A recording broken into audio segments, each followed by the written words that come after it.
Hello, everybody. This is Rabbi Gershom Francis, and you're listening to Kabblas Arizal. Here we'll talk about the kavanos of the Arizal for Chil, Shabbos, and Yomim Tovim. This shir is dedicated in the memory of my father, Rabbi Yisrael Menachem Mendel ben Avraham Olav Hashalom. You can now dedicate a shir in the honor of a loved one by supporting the shir on Spotify. We hope you enjoy. L'shem yichud, kudshabrichu, ushchinte.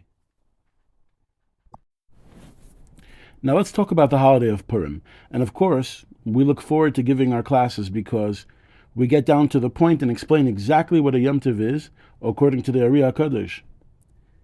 Here is not the place to go into drushim, which connect one thing to another thing. Here we focus on the central theme as passed down Baruch HaKodesh from the Arizal. It's time that we start calling things as they should be called. It was one thing when these events happened in the times of the Megillah. Then we spoke about the characters of the Megillah, Mordechai, Esther, Achashverosh, and the like. Now, during this time, certain things occurred in Shamayim. This was all before the Ari Hakadosh. He explained how to identify and conceptualize the ideas of what actually occurred. There's an inyan of Mordechai and Esther. There's an inyan of Achashverosh. There's an inyan of Asuda. We know how to identify and conceptualize the inyanim of Mordechai, Purim, Suda. We know what they mean, Baruchnius. Through what the Ari Hakadosh explained, we could have the right intentions, the right kavanos, in order to be mamshech the inyan of Megillah, the inyan of Suda, the inyan of Mishloach Manos and Matanos Levyonim, and the inyan of Mordechai. So what are these inyanim? To understand this, we have to understand how the hanhaga of the Olam work every day. Now, I must point out the amazing fact that our Amida, our Shemona Esrei, every day includes the primary themes of every single Yom Tov. In other words, Al Pi Kabbalah, every single Yom Tov focuses on a different part of the Shemona Esrei. And literally, in the Shemona Esrei, you could find every Yom Tov. Beruchnius Al Pi Kabbalah. The way it works in Kabbalah is that there's a format or a model of something which occurs in Shamayim. This model or format is found in the Shemona Esrei, always. The way it works is that you'll learn Eitz Chaim, and you'll understand the system and the model, and then you learn Shara Kavanis to understand how the model functions in action on a day-to-day basis. Now, every day when we daven, we focus on the corrective situation that goes on with Zer Anpin and Nukva, which is Malchus. Just like Adam and Chava in the beginning of creation, Adam and Chava were du partzufim, they were back to back. So too in Shamayim, we have a situation where Zer Anpin and Malchus, or Za and Nukva, are achor ba'achor, they're back to back. Similar to the idea of Adam and Chava standing back to back with each other. The reason why Rachel and Zer Anpin is back to back, achor ba'achor, because at that moment there hasn't been hamshachas hamoichin de gadlus. In other words, enough cognitive power. Chabad. Primarily, this is the yesod of Abba and Ima, which are nimshech to Za and are nimshech to Nukva. So how does Za and Nukva, these two partzufim, turn panim bepanim? How do they turn to face each other, which causes a yichud? This is somewhat like surgery, and it happens in a few stages. The first stage is the stage of dormita, which means slumber.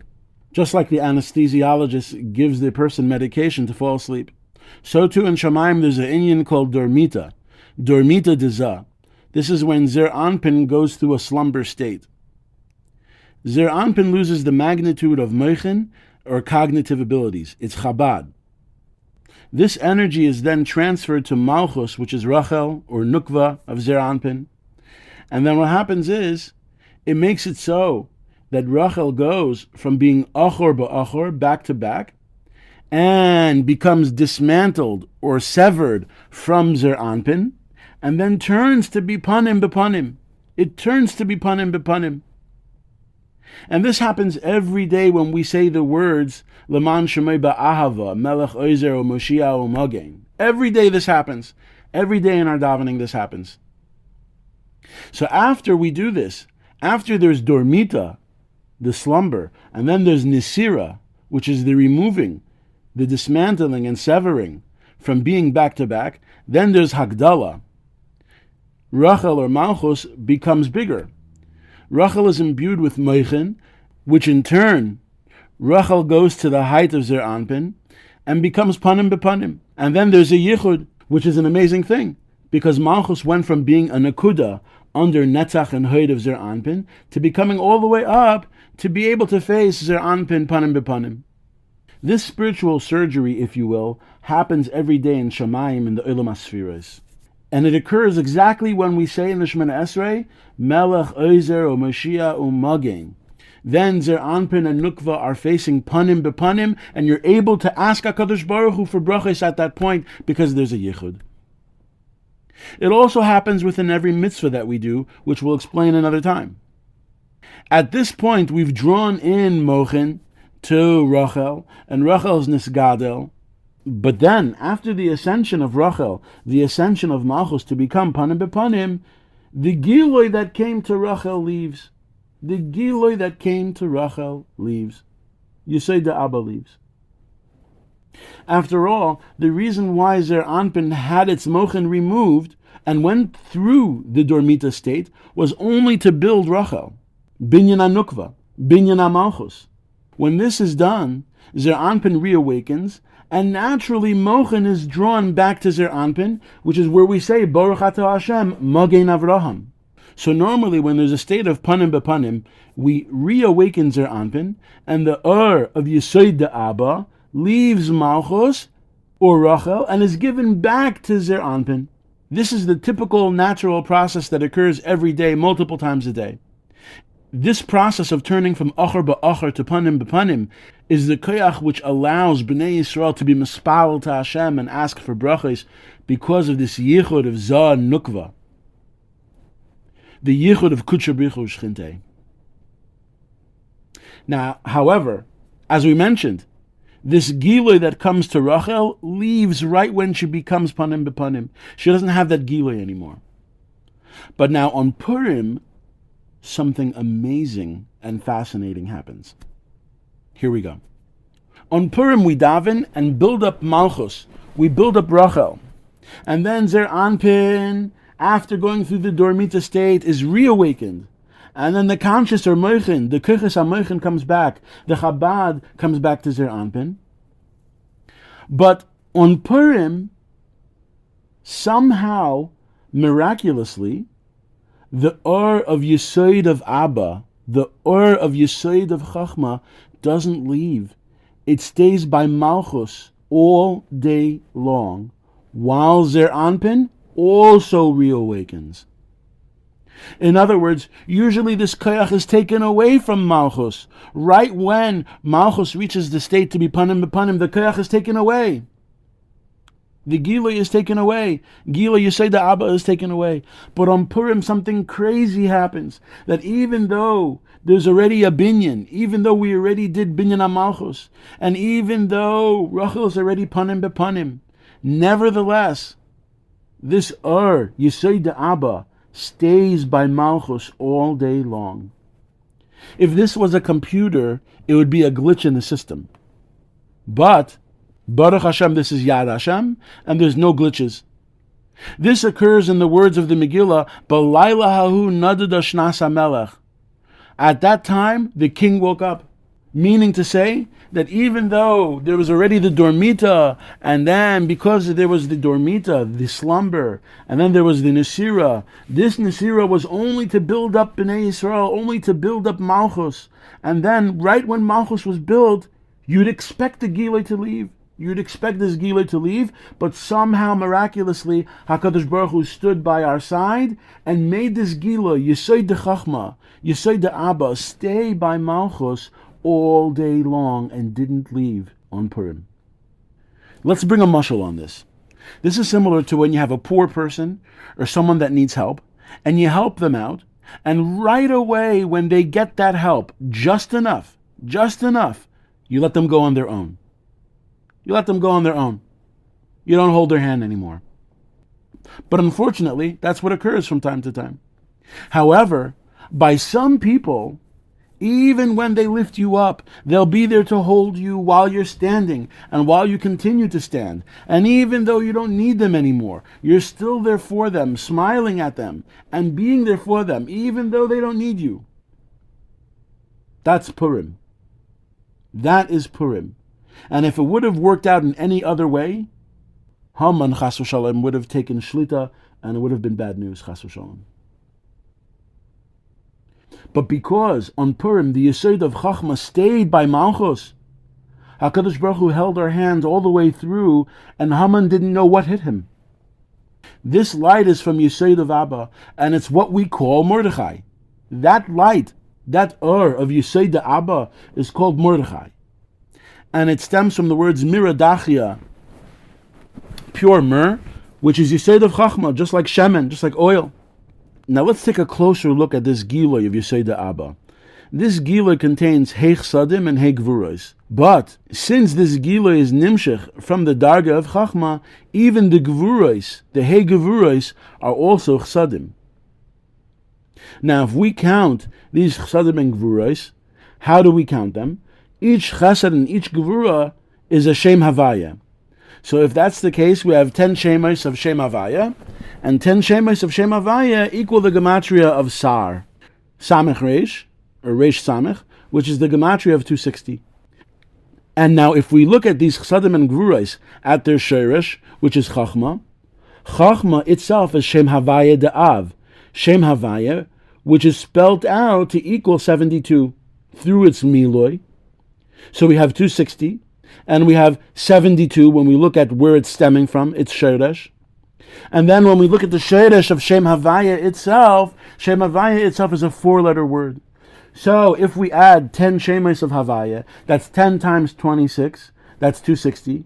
And we add the 10 letters for Shem Havaya De'av, which is its Sheresh, the Shem Havaya of 72. We're not looking at the 72, we're looking at the fact that Shem Havaya De'av has 10 letters. And then we look at the fact that Shem Havaya itself is 4 letters. So we have 260, we have 10, and we have 4. That equals up to a total of 274, which is Mordechai. That's the gematria of Mordechai. That's what Mordechai is. Mordechai is that Hamshacha. So when we talk about Mordechai on Purim, what are we talking about? Yesod Abba. The Hamshacha of Yesod Abba. That's Mordechai. So even though part of this phenomenon occurs every day in the Shemona Esrei, on Purim we call it Mordechai, due to the fact of the miraculous change in the system, having Yesod Abba reveal itself by Rachel, which is Malchus, all day long. Haman, on the other hand, is the antithesis of this light. And as we explained in our mashal above, Haman figured that Hakadosh Baruch Hu helps Bnei Yisrael, but not so much. And because of this, Haman was anticipating this Gilui of Yesod Abba to leave. And Haman was anticipating Zer Anpin to return to Dormita, a slumber state, and he was expecting Nukva to return Achor Ba'achor. He was expecting nature to take its course. And that's why you find in the Megillah that Haman ironically said, Yeshnoi Am Echad. There's a certain nation. And the Chachamim explain that Haman was almost implying that there's a nation that their God is asleep, right? Yeshnoi Am Echad, right? That the Sheresh of this nation is Bishina. It's in Dormita. They're in a slumbering state. And what Haman was referring to, Al Pi Kabbalah, even though he might not have known, but Mazlayu Chazi, he was referring to the fact that he was expecting nature to take its course, and that for nature to collapse on Bnei Yisrael. But Yesod Abba, Mordechai, didn't go anywhere. This Gilui didn't go anywhere. And it stayed all day long. B'layla hahu nadada shnas hamelech. And again, ironically, that's why he wanted to use a 50-foot wooden pole to hang Mordechai. Because this was spiritually signifying his expectations that Zer Anpin would go back to the state of Dormita, which is Shina, and then or the Ores of Meichin would leave and go back to Bina, Chamishim Shari Bina. This would leave Zer Anpin and Malchus dormant and undirected. And as you know, this is the source of all the problems that happened to Klal Yisrael. So the key words on Purim are endurance, strength and everlasting. Lo Yosef Mizaram, Lekayim es Igeres Hazeh, and Azoi Weiter. It represents the miraculous reappearance of Yesod Abba, which continues to sustain Malchus, Rachel, which represents Bnei Yisrael, on Purim. The Gilui doesn't go. Mordechai doesn't go anywhere. Mordechai doesn't go anywhere on Purim. So even though within the Amidah, within the Shemona Esrei, all the Yomim Tovim are included, all the Yomim Tovim are included in the first brachos of the Shemona Esrei, we pay particular attention to the Nes of Purim, which corresponds to the words Laman Shmei Ba'ahava, Melech Ozer U'Mashiach U'Magen.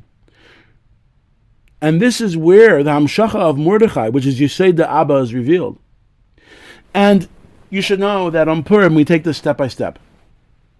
First, we focus on the binyan of Nukva, the building of Malchus, which is represented by Matanes Lev Yonim, because Malchus is like a ani, Leisla Megarma Klum. She has nothing of herself. Rachel has nothing of herself. So that's the inyan of Matanes Lev Yonim, to build Malchus, and make her be able to stand panim bepanim with Zer Anpin. And then we have Mishloach Manas Ishlarei Ehu, which is the inyan of Zer Anpin giving this Hamshacha of Mordechai down to Rachel, down to Malchus. And then finally, we bring out Mordechai and bring Nukva panim bepanim with Zer Anpin. And how do we do this? By being Megala, revealing the which is called Megillah, which is Yesod Abba, like we mentioned above, which is called Mordechai. Now, Megillah without a Yud is 78.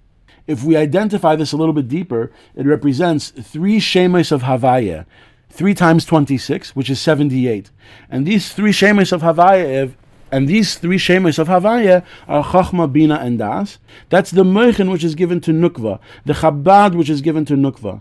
And that's the idea of the Megillah, that through the Hamshacha of Yesod Abba called Mordechai, Zer Anpin in turn gives this Hamshacha to Malchus in the form of Moichin, which are the 3 Shemos, each totaling 78, which is Megillah. So you have the inyan of Mordechai, and the inyan of Mordechai brings about the inyan of Megillah. And what's your job? Your job on Purim is to be Mamshech Mordechai and to be Mamshech Megillah. And in addition to that, we sustain this light. We sustain this light which is Yesod Abba by having a Suda with Lechem. And this is important because the gematria of Lechem, bread, or salt, or Melach and Lechem, these gematrias are 78, representing Chabad and Nukva, the Chachma, Bina, and Das, these 3 Shemes of Havaya, which are given from Zer Anpin, which comes through Mordechai. And that's why we have to have a Suda. We have to have Lechem. And I don't have to tell you. You should have this on your own now. Now you should be able to understand the inyan of Achila and Shtia. The idea of eating and drinking, Achila and Shtia, is to be Machzik Moichin Di'ima, in order to strengthen and hold the Moichin, the Chabad that comes from Bina. Because the inyan of Achila is Ochal Yudke, and the inyan of drinking Shtia is Shasa Yudke, both representing Chachma and Bina, that is Nimshich, Seif Kol Seif to Malchus. Of course, Das is not mentioned because Das is not a predominant factor by Nukva.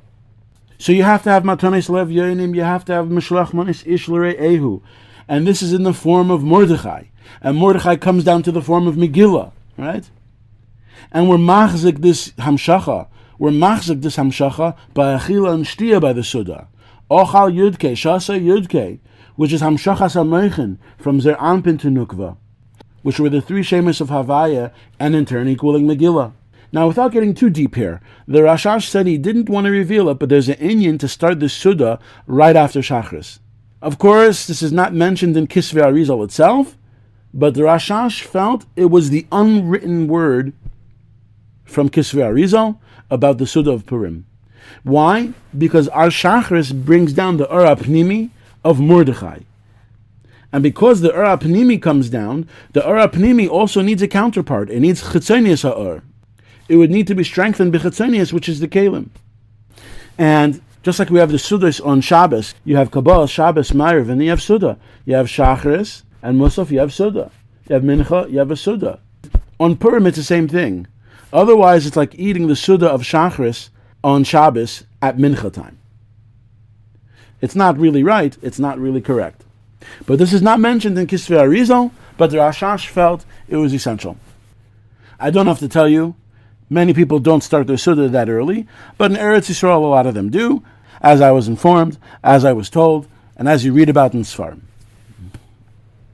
Now the Hamshacha of Mordechai comes down to the lowest of levels, and it comes at a great price. Having the Hamshacha of Mordechai, the Or of Yesod the Abba, stay by Malchus, it comes at such a great price.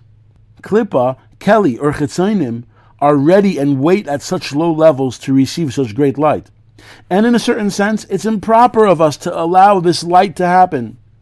But we don't have a choice, since we need to bring light to this low level in order to be Machzik Malchus and bring us Geula, and bring a redemption for Klal Yisrael, or bring a Yeshua for Klal Yisrael. Because of this, we bring down Mordechai, and we bring down the Suda, but we bring down these inyanim, the inyanim of Mordechai and Suda, in a way of Ad Lo Yada, meaning inadvertently, because we would never purposely intend to allow Keli to have a chiza to such Ur while we're in a sober state. So because this Ad Lo Yada, we have to drink on Purim in order to bring us to the state that the Ur goes, or indirectly, to Malchus de Zerampin. So because of this, we bring down the inyan of Mordechai and the Suda in an indirect way, behind the back. It's called Ad Lo Yada, because we would have never purposely intended to be Mamshech, the Yesod the Abba, the Gilui of Mordechai, stay by such a low darga for such a long time. The least we can do is make it so that it comes down without our noticing it, which is the inyan of Ad Lo Yada. This, the Arizal explains, is the inyan of drinking on Purim. Why do you have to drink? Because there's too much. There's too much mituk adinim. There's too much of it. A little bit must go to Keli, unfortunately. Unfortunately, there's no other way. There's no other way out of it. When you have so much there's so much mituk adinim, it's bound to happen. It's like my machrenim. But even though this is the case, we don't want it to be willingly or knowingly chas v'shalom. Because of this, when we drink a little bit on the day of Purim, it makes it so that this shefa goes where it needs to go, but it was out of our hands. Because of this, when we drink a little bit on Purim, we stand in a state that we're not responsible for that. So for the kavana of Purim, it's the same as the rest of the year. There's no particular kavana. Parts of Yaakov is at Netzach and parts of Rachel is at Hoid, the same as the rest of the year. So if you should ask the question, what's so special about Purim in Tefillah, the answer is to say that there's a Gilui of Yesod the Abba, which is called Mordechai, and usually this Gilui goes away right when there's panim bepanim between Zah and Nukva, but on Purim this Gilui doesn't go and it stays all day long. And we explain that this is the idea of Matanis Lev Yoinim, Mishleach Manes Ishluri Ehu, and of course it's the idea of Mordechai. And of course the idea of Mordechai turns into the idea of Megillah. And the Megillah is strengthened by the Suda, which is the inyan of Lechem, the inyan of Achila, the inyan of Shtia. That's the idea of Purim that the Arizal was Megala. Now the Olam HaSfiros is similar to a mosaic which allows you to see individual pattern and overlaying patterns, and we spoke about this before in another clip. The Arizal saw the overlaying patterns of the spheres, and these are called parts of Hazmanim, the partsufim of times. Unlike parts of Hayamim, which is what occurs every day, there are partsufim which categorize the different times of the year, so the tikkun of Purim falls outside of the daily partsufim and belongs to the idea of parts of Hazmanim, which are Keneged, Chagas, and Nehi.